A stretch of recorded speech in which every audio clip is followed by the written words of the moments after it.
Shakshurmilitam yena tasmai Shri Gurave Namaha. Mandukya Upanishad. O mistério do sonho e do sono. Hiranyagarbha.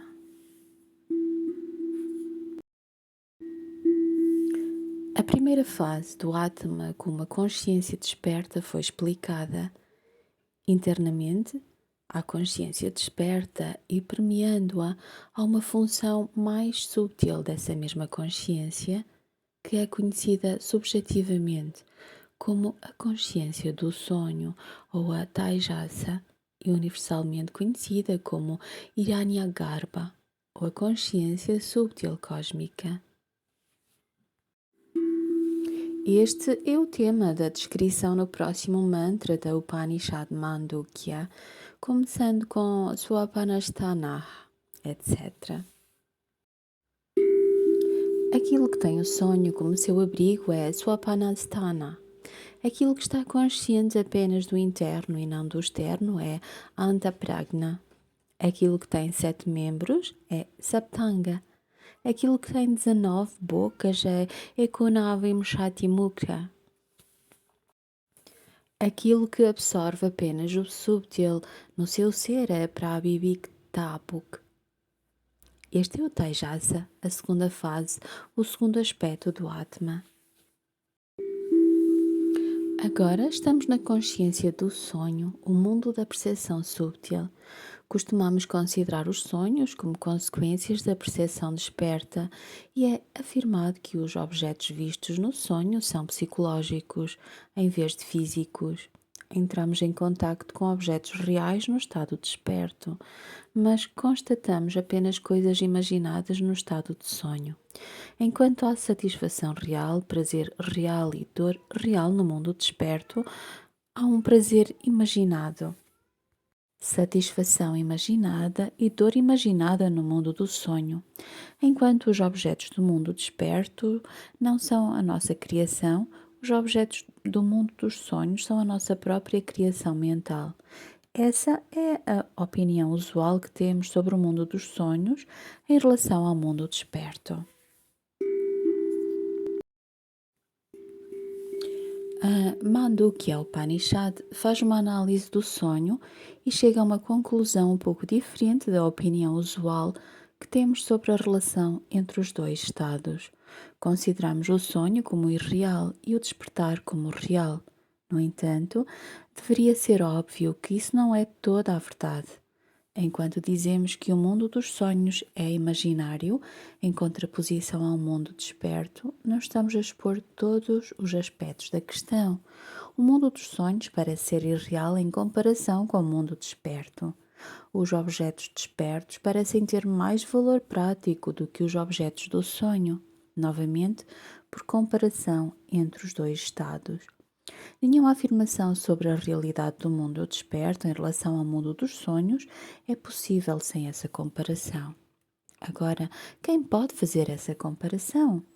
Nem aquele que está sempre acordado pode fazer tal comparação, nem aquele que está sempre a sonhar. Esse juiz ou testemunha dos dois estados não pode ser confinado a nenhum dos estados. Assim, como um juiz num tribunal não pertence a nenhuma das partes contendentes, aquele que faz uma comparação entre os estados de vigília e sonho não pode ser considerado pertencente a nenhum dos estados completamente. Se o juiz dos dois estados pertencesse inteiramente ao estado de vigília, ele seria partidário, e o mesmo ocorreria se ele pertencesse inteiramente ao estado de sonho. O que é que te faz passar um julgamento sobre a relação entre os dois estados de vigília e sonho? Isso é feito porque tu pareces ter uma consciência de ambos os estados e tu não estás totalmente confinado a nenhum dos estados e nenhuma comparação de qualquer tipo é possível em qualquer lugar, a menos que alguém tenha uma consciência simultânea das duas partes, dois lados ou duas faces do caso em questão. Agora chegamos à questão interessante. Quem faz essa comparação? Tu podes fazer uma comparação entre os dois estados pelos quais passas. Quem é aquele que passa pelo estado de vigília e sonho? Quando tu passas do estado de vigília para o sonho, tu não estás no estado de vigília, tu estás apenas no sonho. E quando tu passas do sonho para o estado de vigília, tu estás no estado de vigília e não no sonho. Como é que tu podes estar simultaneamente nos dois estados? E a menos que tu tenhas uma consciência simultânea de dois estados, tu não podes fazer uma comparação. Se tu estiveres inteiramente imerso em um estado apenas, então nenhuma comparação é possível. Mas nós fazemos uma comparação e emitimos julgamentos de valor sobre a relação entre os dois estados. Isso é indicativo o suficiente de uma verdade que ultrapassa a percepção empírica comum. Não somos aquilo que aparentemente está relacionado inteiramente ao estado de vigília, nem somos aquilo que está aparentemente conectado apenas ao estado de sonho. Somos algo diferente das experiências específicas de ambos os estados.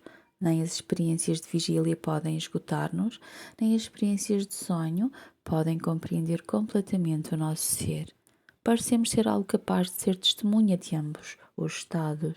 Essa testemunha não é parte nem do estado de vigília, nem do estado de sonho. Nós somos, essencialmente, um terceiro elemento completamente diferente, algo independente da vigília e do sonho. O que é esse terceiro elemento? Este assunto é o próprio propósito do Upanishad, o núcleo da investigação sobre a realidade da questão. Assim, como eles nomeiam uma comissão quando há um caso complicado para investigar, uma comissão na qual pessoas muito competentes são nomeadas, parece que estamos sob a necessidade de nos colocar na posição de uma comissão imparcial de inquérito sobre os casos aparentados pelos dois estados vigília e sonho. Ao dissociar de maneira imparcial a consciência julgadora das experiências de vigília e sonho, colocamos-nos numa situação onde a análise é praticável. Quando julgamos os dois estados sem nenhum preconceito nas nossas mentes, o preconceito de que a vigília é talvez melhor do que o sonho, sem esse preconceito, se abordarmos esse assunto, chegamos a conclusões totalmente surpreendentes. Porque dizemos que os objetos da vigília são reais? Porque eles têm um valor utilitário. A comida do estado de vigília, não a comida do sonho, pode saciar a nossa fome do estado de vigília. É por isso que dizemos que a comida do sonho não é real e que a comida da vigília é real, mas esquecemos que a comida do sonho pode satisfazer a nossa fome no sonho. Porque fazemos uma comparação errada dos dois estados. Nós confinamos a comida do sonho ao mundo dos sonhos e fazemos uma comparação da fome do sonho com a fome da vigília, não fazendo igualmente uma comparação do outro aspecto da questão, ou seja, o aspecto da comida. Se dissermos, vemos pessoas no mundo da vigília com quem podemos falar e ter relações, no sonho também podemos ter as mesmas relações com as pessoas do sonho. Podemos apertar as mãos com um amigo do sonho, lutar com um inimigo do sonho e até experimentar uma morte no sonho, em uma batalha do sonho. Podemos ter um caso judicial no sonho, podemos ter uma propriedade no sonho adquirida após vencer um caso. Podemos ter um escritório no sonho, em que podemos ser grandes funcionários, podemos tornar-nos reis dos sonhos em um mundo de sonho. Qual é a diferença, seja estarmos no sonho ou na vigília, quando as relações entre nós e o mundo fora de nós são as mesmas em ambos os estados? O que te faz dizer que o mundo dos sonhos é irreal e o mundo da vigília é real? A comparação que tu fazes é injusta. Tu não és um bom juiz das partes e, portanto, emites julgamentos parciais. Às vezes, tu emites julgamentos unilaterais sem considerar os casos das duas partes. Agora, aqui, o Upanishad Mandukya não está disposta a aceitar a proposta de qualquer julgamento unilateral. Tu precisas analisar de forma imparcial a raiz do problema e não podes tomar partido nem do lado da vigília nem do lado dos sonhos. Um filósofo disse: se um rei no estado de vigília sonhar durante 12 horas todos os dias que ele é um mendigo, e se um mendigo no estado de vigília sonhar todos os dias durante 12 horas que ele é um rei, qual é a diferença entre os dois? Quem é o rei e quem é o mendigo? Tu podes dizer que o rei da vigília é o verdadeiro rei. Novamente, aqui tu estás a fazer uma comparação errada. Tais comparações não se sustentarão porque são prejudicadas pelo partidarismo. É a mente desperta que emite julgamento sobre o mundo desperto e diz que é real. É como uma das partes em um caso dizendo: estou certo, sem considerar os direitos da outra parte. O sujeito sonhador pode fazer uma afirmação igualmente válida em relação ao mundo dos sonhos. Tu consideras o mundo dos sonhos como irreal porque acordaste. Quando tu estás a sonhar, nunca emites tal julgamento. Tu estás feliz no sonho, tu riste no sonho e tu choraste no sonho. Por que é que tu choras no sonho se as dores do sonho são irreais? Tu podes dizer, é um sonho, porque me devo preocupar? Se tu vês uma cobra no sonho, tu saltas sobre ela. Que é que tu pulas sobre a cobra do sonho? É irreal. Tu tens tremores no corpo. Se um tigre no sonho te ataca, tu acordas com suor no corpo. Tu até podes chorar, na verdade, isso é possível. Tu podes cair de uma árvore do sonho e sentir dor real nas pernas. Às vezes as pernas começam a tremer mesmo quando tu acordas. Tu começas a tocá-las e a ver o que aconteceu com elas. Tu levas algum tempo para perceber que nada aconteceu e então dizes: eu estava a imaginar. Uma comparação feita de forma justa, conduzida com imparcialidade, abordada filosoficamente entre os estados de vigília e de sonho, irá colocar-te em uma condição muito desfavorável, tão embaraçosa que tu não saberás onde estás. Tu estás acordado ou estás a sonhar, tu estás possuído por algo ou estás desprovido de algo. Isso tu não saberás. E o facto de que as experiências dos sonhos talvez sejam devido a impressões da vida desperta não melhora as coisas. É apenas uma forma de argumentar. Quando tu entras na prática do campo da experiência, descobrirás que essa análise, feita teoricamente, não fez diferença para a tua vida prática. Pode ser que, se as impressões da vigília criaram o mundo dos sonhos, as experiências da vigília também possam ter sido criadas por outras impressões. Se por causa da satisfação de que o mundo dos sonhos é apenas uma criação de impressões das experiências da vigília, tu consideras o sonho como irreal, então tu podes considerar o mundo desperto também como irreal, porque é o resultado de outras impressões de alguma outra experiência vivida em algum outro estado.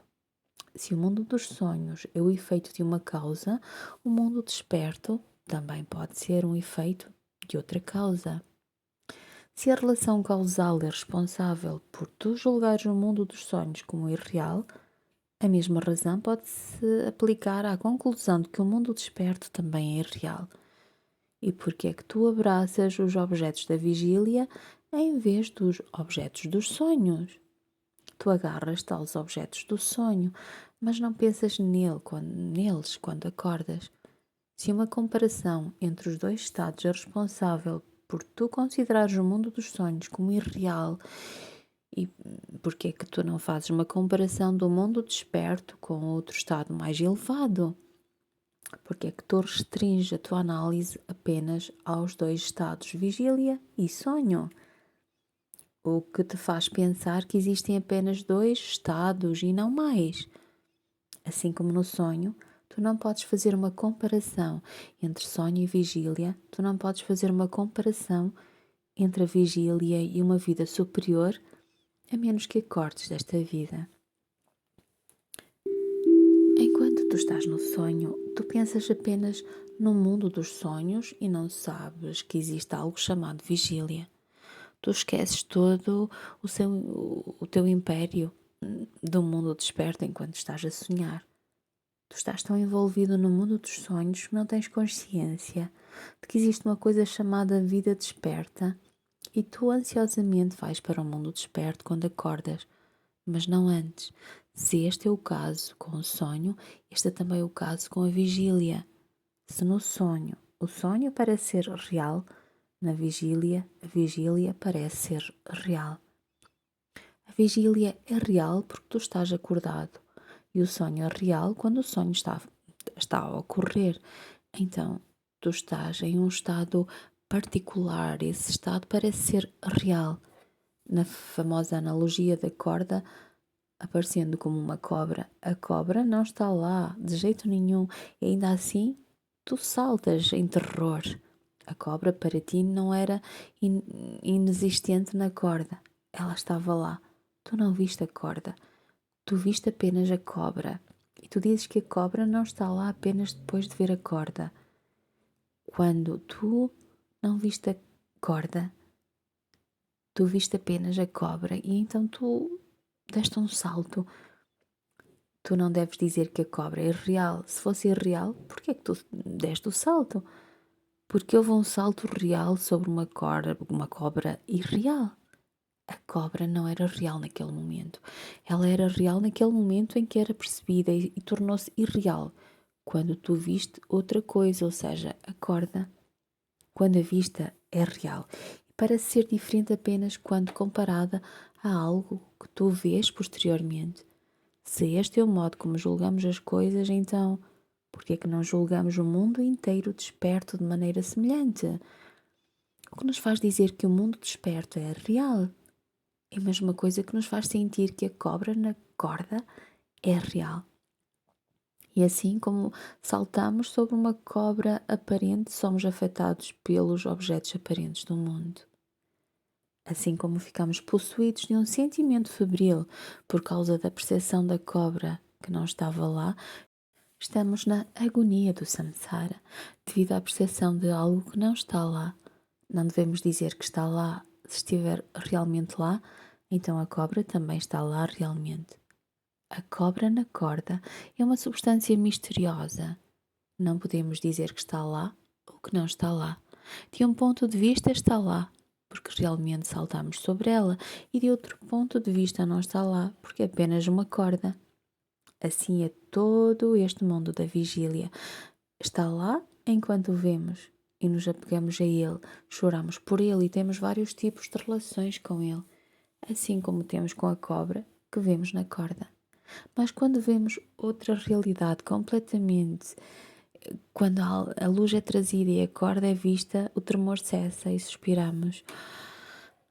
Não havia cobra. Da mesma forma, faremos uma declaração quando a luz for trazida diante do mundo. Não a luz do sol e eletricidade, etc., mas a luz da sabedoria, da visão ou da realização. Quando a luz é projetada diante de nós, a cobra do mundo desaparecerá e veremos a corda de Brahma. Então exclamaremos: Ah, isto é tudo porque desnecessariamente corri de um lado para o outro. Como falamos agora, após acordar em relação ao mundo dos sonhos, assim diremos então, em relação a este mundo, quando acordarmos para a consciência do absoluto. Este, portanto, é o mundo em que estamos a viver.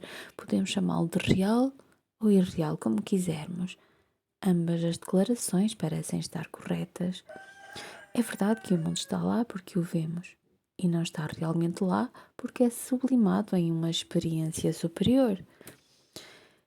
A compreensão analítica da relação entre a vigília e o sonho será capaz de lançar luz sobre a relação do homem com Deus. O que o sujeito do sonho é em relação ao sujeito da vigília e o homem em relação a Deus. E assim como o mundo dos sonhos é para o sujeito da vigília, assim o mundo da vigília é para Deus. Assim como o sujeito da vigília é o criador do mundo dos sonhos, Deus é o criador deste mundo da vigília. E o que acontece contigo quando acordas do sonho para a vida desperta? Acontece contigo quando te elevas deste mundo para Deus. Tu perdes alguma coisa ao acordar, então tu também perdes algo ao realizar Deus. Mas se tu sentires que no acordar do sonho tu não perdeste nada, pelo contrário, tu melhoras. Então a mesma regra aplica-se ao estado de realização de Deus. Tu não perdes nada pela realização de Deus. Por outro lado, tu tornas-te melhor e aprimoras em ser. Enquanto no sonho tu viste apenas fantasmas e na vigília tu sentes que vês coisas reais, em Deus tu vês as coisas como elas realmente são, em vez dos fantasmas que tu vês nesta chamada vida desperta. Esta é a análise metafísica da experiência do sonho em relação ao mundo da vigília. O mundo do sonho não está fora da mente. O mundo da vigília não está fora do absoluto. O sonho não é apenas um problema metafísico, é também uma ocorrência psicológica. É uma reversão da mente ao seu próprio abrigo do mundo das operações sensoriais. É por isso que é chamado de Antapragna. E para a Bibi Tabuk é Antapragna ou internamente consciente, porque a mente pode projetar um mundo no sonho, independente da operação dos sentidos, da vigília. Os olhos podem estar fechados, mas ainda assim tu verás no sonho, porque podes tapar os ouvidos, ir para a cama e ainda assim tu ouvirás no sonho. Embora a língua não funcione realmente, tu podes saborear no sonho.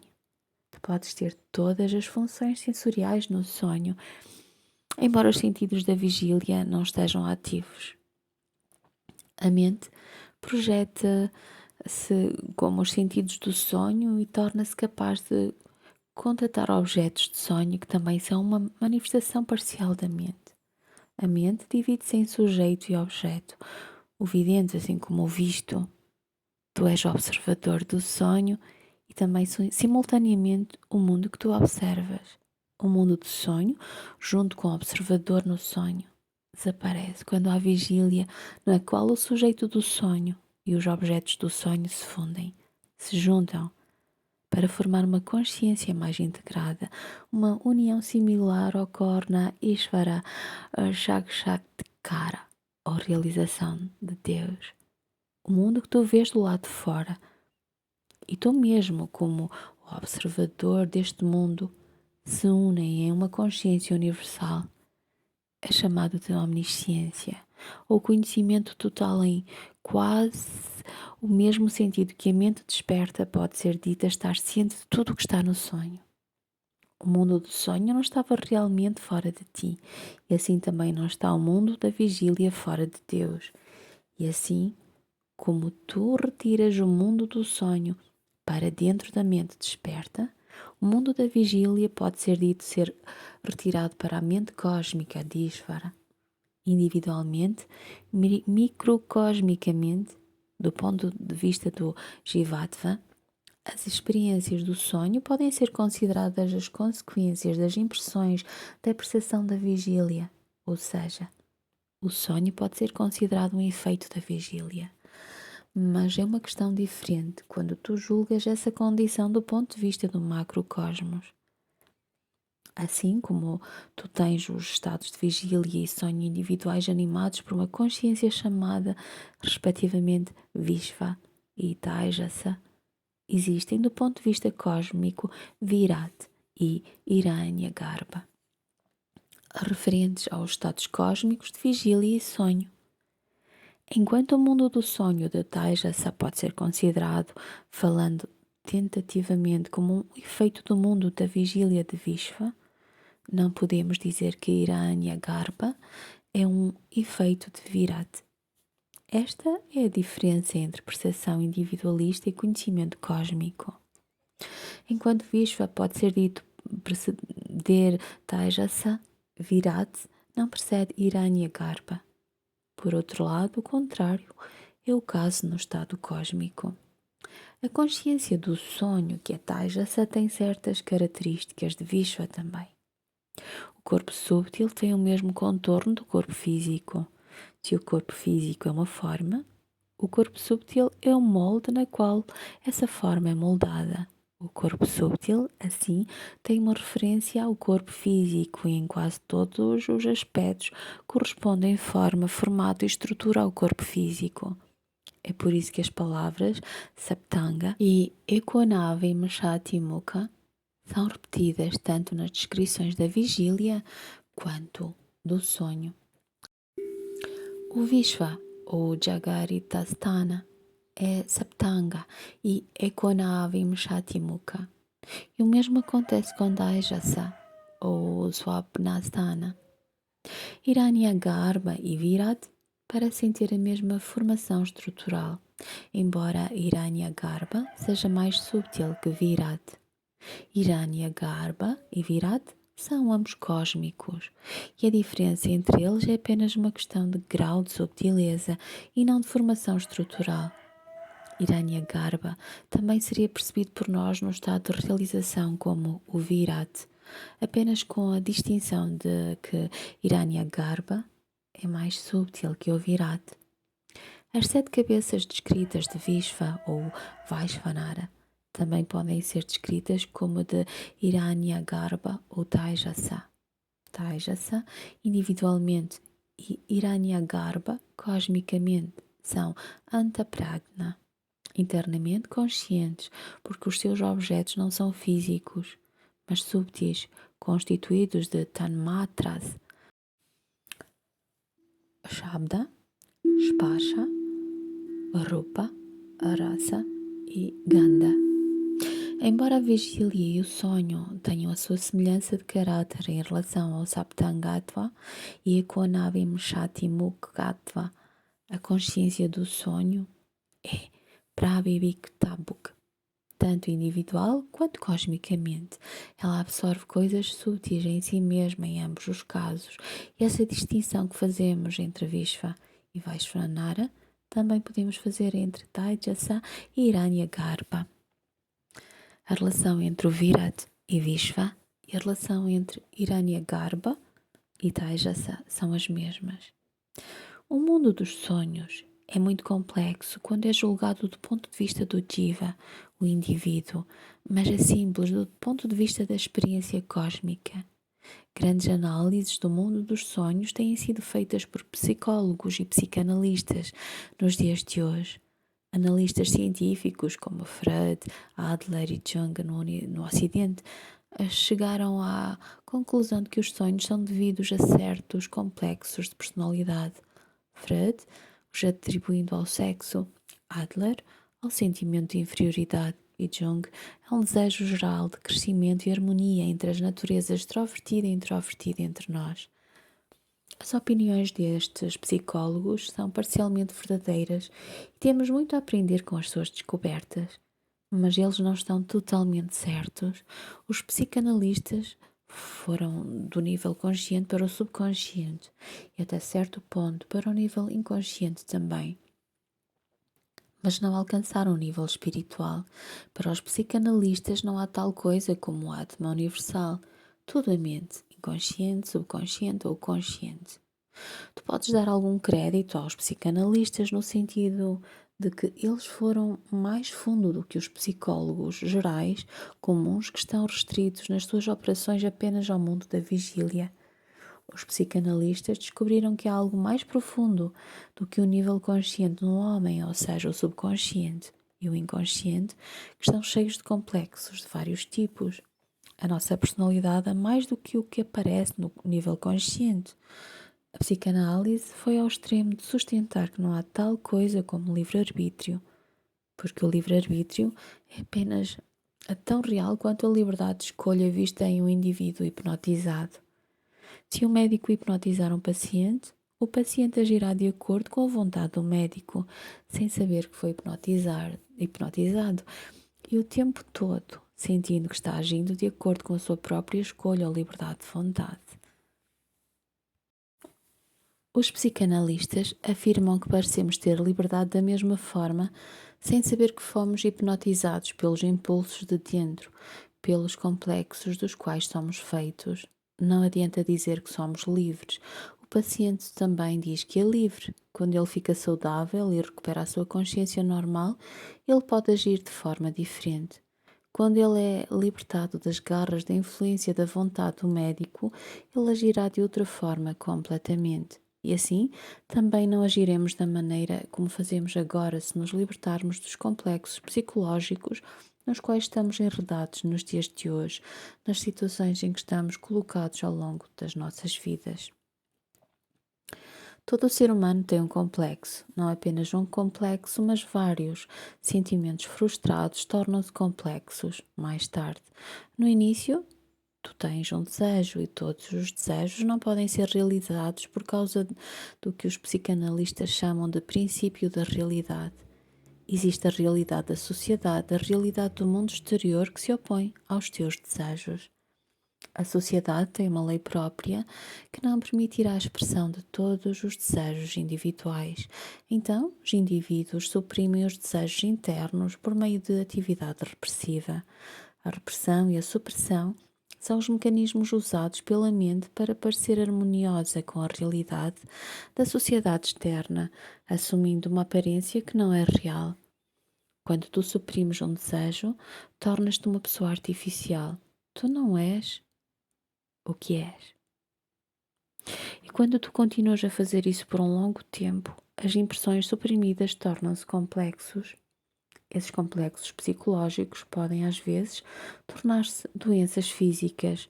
Pode-se ter dificuldades físicas como gaguez, surdez, cegueira, perda de apetite, problemas no fígado, até mesmo distúrbios fisiológicos similares por causa da ação de impulsos enterrados, os complexos que foram criados internamente pelo armazenamento de repressão por um longo período de tempo.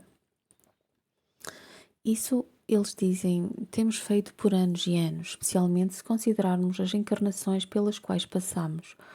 Ao longo de muitas vidas, somos um grupo de tensões complexos, situações artificiais. Este é o Jiva Bhava, toda artificialidade, toda dificuldade, tensão e sofrimento. Essa situação produz sonhos com o propósito de alívio através da realização. Os desejos súbetos reprimidos dentro de nós manifestam-se em sonhos, quando a vontade não está a operar. Os desejos não podem todos operar no mundo desperto, porque a realidade está lá, opondo-se a eles de fora. Tu não podes ficar anunciando todos os teus desejos às pessoas. Elas vão se opor a ti, censurar-te e tornar a tua vida difícil no mundo. E os desejos também são muito inteligentes. Eles sabem onde se expressar e aonde não. Mas no mundo dos sonhos não há tal censura da realidade exterior. Não há então vontade, intelecto, raciocínio a trabalhar. E há apenas um instinto a operar. Tu vives em um mundo instintivo. A tua verdadeira personalidade, pelo menos parcialmente, manifesta-se no mundo dos sonhos. Portanto, os sonhos são devido a desejos reprimidos. Esta é uma das causas por trás dos sonhos. Este é o único fator que os psicanalistas do Ocidente enfatizam, mas os psicólogos indianos e os psicanalistas, como os Raja Yogis e os filósofos do Vedanta, tocaram em outro aspecto do sonho. Os sonhos podem ser, até certo ponto, é claro, resultados de complexos criados por desejos frustrados. Mas isso não é totalmente verdadeiro. Os sonhos podem ser devido a outras razões também. Uma dessas razões sendo o funcionamento do karma passado. Os efeitos do karma passado, meritório ou não meritório, podem se projetar em sonho quando não lhes são dadas oportunidades de expressão na vida desperta. Além disso, o pensamento de outra pessoa pode afetar-te. Um amigo teu pode estar profundamente a pensar em ti e tu podes ter um sonho com ele, ou podes ter um sonho com experiências correspondentes aos teus pensamentos. A tua mãe pode estar longe a chorar por ti e o seu pensamento pode afetar-te. Tu podes ter um sonho. Tudo isso é igual a dizer que um efeito telepático pode produzir um sonho. No caso de pescadores espirituais, a graça do guru pode causar um sonho. Experiências catastróficas pelas quais alguém pode passar na vida desperta podem passar levemente como uma experiência de sonho por sua graça. Devido ao poder do guru, alguém pode ter um sofrimento em sonho em vez de um na vigília. Se o discípulo tiver que cair e quebrar a perna devido a um prarabdha, o guru fará com que ele experimente isso em sonho e o poupará do problema na vigília. Alguém pode ter uma temperatura em sonho, febre, em vez de uma febre na vigília. Alguém pode ter uma calamidade em sonho em vez de ela ocorrer na vigília. Isso é devido à graça do Guru. Portanto, o Shaktipat também pode ser uma causa de sonho. Tudo isso os psicanalistas do Ocidente não sabem. Também a graça de Ishvara pode trazer sonhos. Deus pode abençoar-te e dar-te certas experiências peculiares em sonho. Tu podes perguntar, porque é que elas não vêm na vigília? Porque é que o Guru trabalha apenas em sonho e a graça de Ishvara vem apenas em sonho? A razão é que tu te opões ao funcionamento deles na vida desperta devido às afirmações do ego. Tu contrarias o trabalho de Ishvara e a bênção do Guru pela ação do teu próprio egoísmo. Mas em sonho, o ego aquieta-se em certa medida. Tu tornas-te mais normal, pode-se dizer, e aproximas-te mais da realidade do que da artificialidade em sonho. Assim, é mais fácil para esses poderes operarem em sonho do que na vigília. A vontade oposta do ego, que funcionará na vigília, aquieta-se em grande parte em sonho, e assim há uma maior chance proporcionada para que as forças divinas funcionem na condição de sonhar. O médico faz o paciente dormir primeiro, antes que o processo de cura possa ocorrer, porque o ego se opõe à interferência na vida desperta, enquanto não há tal oposição em sonho e sono. Na hipnose, o paciente é colocado para dormir. Os nervos devem ser acalmados, a agitação da mente deve diminuir. O ego não deve opor-se às forças de cura. O sonho é útil dessa forma para a operação dos poderes superiores provenientes do Guru ou de Ishvara. O sonho, portanto, pode ter inúmeras causas. Sejam quais forem as causas, o sonho do indivíduo é considerado um efeito do estado desperto e muitas vezes é julgado como uma consequência das impressões da percepção e cognição despertas. O mundo do sonho pode ser subtil, projetado apenas pela mente, é considerado como prabhivikta, sukshma, não físico. Isso ocorre tanto no caso do Taijasa quanto de Hiranyagarbha. Enquanto Hiranyagarbha possui conhecimento cósmico, o Jiva não possui tal conhecimento, pelas razões já explicadas. Hiranyagarbha é a forma de Ishvara e Taijasa é a forma do Jiva. Assim é um mistério duplo que o sonho apresenta diante de nós. Om Shanti Shanti Shanti Shri Guru